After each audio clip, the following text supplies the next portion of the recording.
Ya, Anies dan Ahok yang jarang bertemu dalam satu panggung, ini bahkan sempat berseberangan ketika berkontestasi di Pilgub Jakarta, kemarin justru terlihat akrab di Balai Kota. Bahkan keduanya kompak menyebut akan memberikan kejutan di tahun 2025. Kejutan apa yang akan dibuat keduanya? Kita akan bahas bersama dengan pendukung Anies Baswedan yang juga produser Jakarta Melayu Festival, Geis Khalifa, serta Agung Baskoro, Direktur Eksekutif Trias Politika Strategis. Selamat petang, Mbak Geis, Mas Agung. Selamat sore. Selamat petang. Ini Ya, Mas Agung, selamat tahun kejutannya nih baru. yang dinanti nih ya, tahun baru jangan-jangan ada gebrakan baru. Saya mulai dulu dari Bang Geis deh. Bang Geis, apa nih yang dimaksud dengan kejutan oleh Anies dan Ahok? Kalau secara validnya sih tidak tahu ya. Kalau secara validitasnya sih tidak tahu. Tapi saya menginterpretasikannya, kan kalau soal Anies, soal ketemu siapa aja kan selalu hangat ya. Lalu terus yang mengatakan ada kejutan bulan depan tuh Ahok gitu kan pada saat tanya wartawan. Lah kalau bulan depan itu setahu saya, mungkin bukan bulan depan, bulan ini sudah karena ini udah Tapi kan Januari. ucapnya Desember, sekarang sudah Januari, bulan depan ya. Iya. Lah Pak Anies itu rencananya kan mau launching ormas Oke. di bulan-bulan ini. Mungkin ya, ini mungkin dugaan saya. Mungkin kalimatnya Pak Ahok, Nis gue masuk ormas lo dong supaya gue bisa ikut bantu-bantu. Mungkin kira-kira kayak gitu interpretasi saya. Oke. Mas Agung sudah mulai tersenyum-senyum nih, jangan-jangan bisikannya sama. Informasi yang beredar gimana Mas Agung? Jangan-jangan betul tadi timelinenya cocok, mau bikin ormas, ketemu Ahok dulu, dalam konteks apa nih bantuannya Ahok nanti? Iya, saya kira ada banyak yang bisa disinergiskan, Mbak Nitya. Cuman yang jelas kalau bicara Mas Anies sama Pak Ahok ini kan secara personal memang akhir-akhir ini begitu akrab, mesra dan intim ya. Pasca Jakarta menyala, Bang Gis ya. Jadi semua hal bisa saja dikolaborasikan, apalagi dalam tanda petik punya semacam common sense dan common enemy yang sama, Mbak Nitya. Ya, apakah itu atas nama dalam tanda petik kekuasaan ya, dan ini berada di seberang di sana seperti itu sehingga memang ketika mereka bersama otomatis ada banyak hal bisa dikerjakan, ada banyak hal bisa dikolaborasikan dan itu semua masuk di akal ya, make a sense gitu. Jadi apakah dalam bentuk ormas, apakah di PDIP, apakah bisa dalam bentuk ya person by person activities gitu. Jadi yang jelas saya kira sangat dinantilah kejutannya apa dan bayangkan Anies dan Ahok gabung itu gokil banget pasti. Kan kalau melihat latar belakangnya Anies dan Ahok, kayaknya nggak mungkin kalau cuma sekedar gerakan ya. Artinya kan ini seperti rencana jangka panjang. Anda melihatnya begitu nggak? Ini adalah langkah pertamanya Anies disupport sama Ahok karena PDIP juga sudah punya Ya. posisi sekarang di Jakarta. Buka front dengan pusat? Iya, saya kira dalam politik nggak ada yang jangka panjang banget Mbak Nitya ya. Semuanya pendek, taktis, dan strategis gitu. Jadi kalau misalkan diarahkan 2025, saya kira ya sangat masuk di akal kalau misalkan ketika Mas Anies membentuk ormas, maka Pak Ahok akan membackup sebagaimana Mas Anies membackup Pak Pram dan Pak Rano ya seperti itu sehingga apapun yang nanti dikedepankan oleh keduanya, saya kira itu salah satu arahan yang positif ya, karena biar bagaimanapun dua orang ini kan punya basis massa yang berbeda ya, Nah, sehingga kalau dua orang ini saling bersama bersatu itu bagus juga buat kohesi sosial politik kita secara nasional dan sedikit banyak bisa menginspirasi ya bahwa rekonsiliasi nasional atas nama apapun sangat mungkin dilakukan karena apa ya tidak ada yang abadi, tidak ada yang apa ya yang ya, berbeda satu Mas sama lain Agung dalam bisa katakan politik gitu ya. sebagai pihak netral ya, tapi saya balikin ke Bang Geis deh. Bang Geis, kalau sebagai pendukungnya Anies, rela nggak nih kalau nanti, tadi kan sudah disepakati, keduanya nih punya perbedaan basis pendukung massa ya sebenarnya. Akan seperti apa kalau melihat nanti benar-benar Anies dan Ahok akan satu, katakan saja ideologinya bisa dimiripkan begitu ya? Bang Saya Geis. kira tidak, Anies dengan Ahok itu secara ideologi tidak punya persoalan, tidak punya perbedaan ya.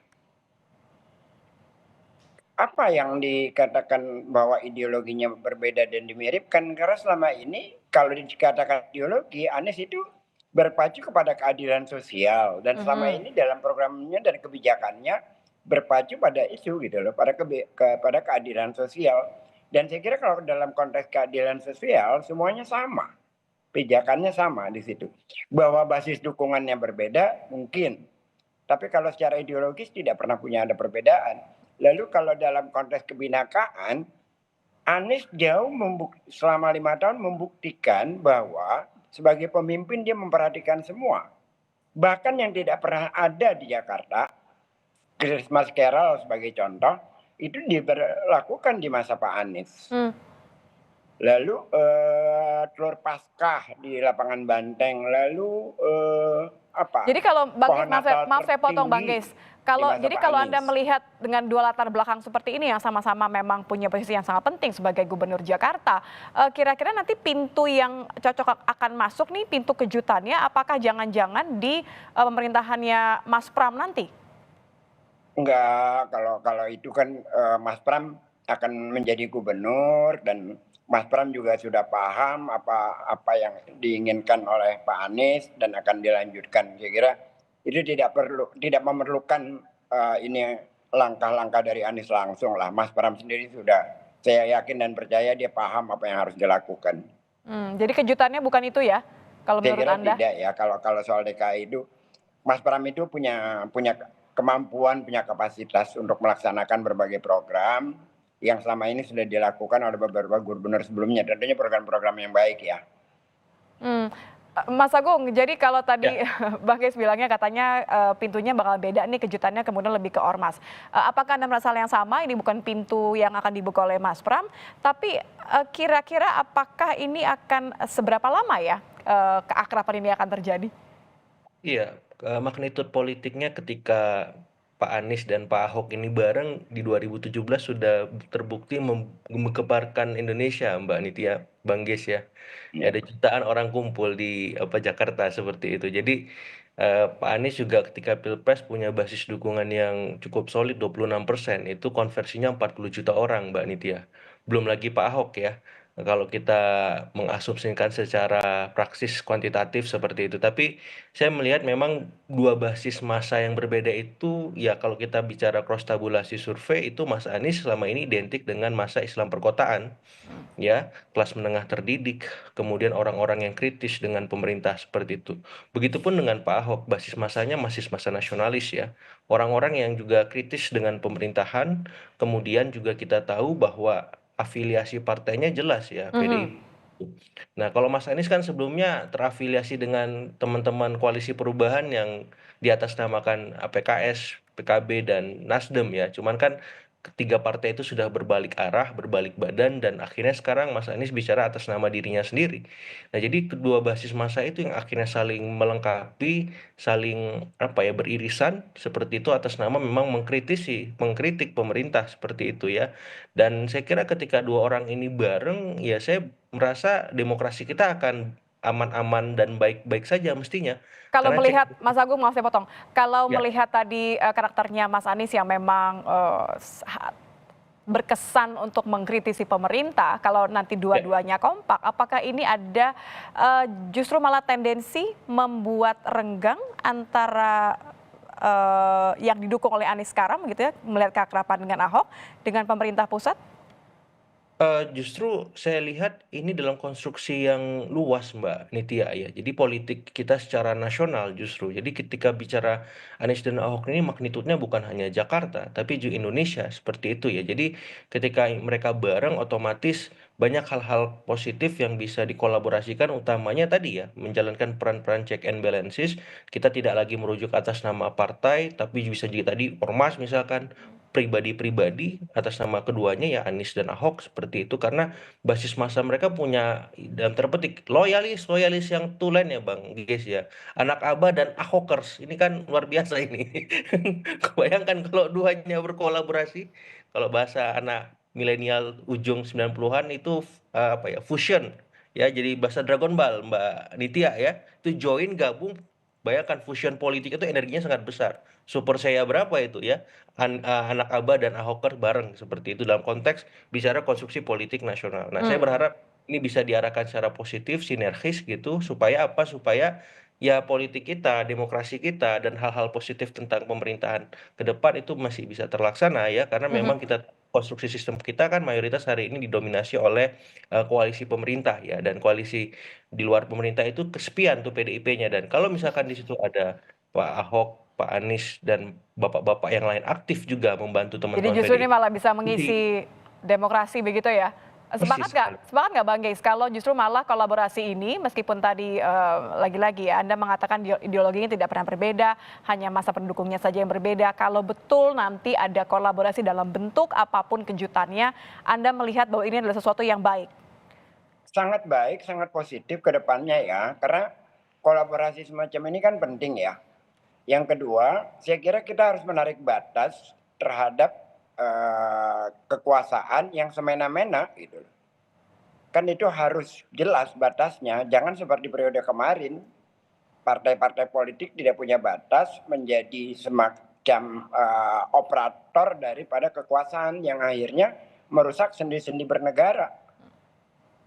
Nah, mungkin dengan individu-individu semacam Pak Anies dan Pak Ahok ini menjadi lebih kuat demokrasi kita ke depan, karena kemarin itu hampir kita luluh lantak dengan kondisi yang menjelang Pilpres. Jadi Anda meyakini bahwa ini adalah momen bagi keduanya yang pernah berada di posisi yang berseberangan, justru ini adalah momen keduanya yang baik untuk menyatukan pandangan begitu karena ada the bigger enemy? Iya, karena kita kan harus membangun ulang ini demokrasi kita sekarang ini. Setelah terjadinya pembegalan pada saat menjelang pilgub, terjadinya proses pembengkokan konstitusi, kita harus membangun ulang, tidak bisa tidak. Dan itu tidak hanya bisa diharapkan lewat partai, tetapi oleh juga masyarakat civil society. Dan tentu aja perlu tokoh yang menjadi panutan. Konteks Anies dengan Pak Ahok itu kan sama sekali dua-duanya tidak punya cacat secara prinsip, misalkan tidak pernah korupsi, tidak pernah apa, yang ada kan cuma kepleset lidah dari Pak Ahok. Dalam konteks yang lain kan kebijakan-kebijakannya semuanya kita rasakan baik untuk Jakarta. Saya merasakan harapan yang besar sekali nih kalau keduanya memang betul-betul berkolaborasi. Saya kembali terakhir ke Mas Agung berarti. Kan harapannya sudah tinggi sekali. Anda melihat bahwa ini betul adalah niat, rencana untuk kolaborasi yang akan segera dieksekusi atau lagi-lagi cuma gimmick? Ya, kalau eksekusinya sudah nampak nyata ketika Pilkada Jakarta kemarin, Mbak Nitya ya, Pak Pram dan Pak Rano menang seperti itu, dan itu luar biasa gitu, mempengaruhi konstelasi politik kita baik secara regional maupun nasional. Nah, kalau misalkan mereka ingin melakukan sesuatu yang lebih, saya kira dalam jangka pendek itu sangat mungkin ya dalam arahan ormas seperti itu, dan kalau misalkan arahannya partai kan sudah ada PDIP gitu, dan dalam beberapa waktu terakhir juga keduanya juga turut serta ya merespon banyak isu-isu yang sifatnya strategis ya, apakah soal PPN, apakah soal pilkada tak langsung, apakah soal-soal yang sifatnya lebih sensitif ya terkait dalam tanda petik semi pengampunan koruptor seperti itu. Jadi saya melihat arahan-arahan strategis taktis jangka pendek itu sebenarnya sudah dilakukan, tapi kalau dimuarakan dalam sebuah institusi, apakah Ya, ormas, itu akan lebih jauh lebih maksimal, akan impactful lebih ya.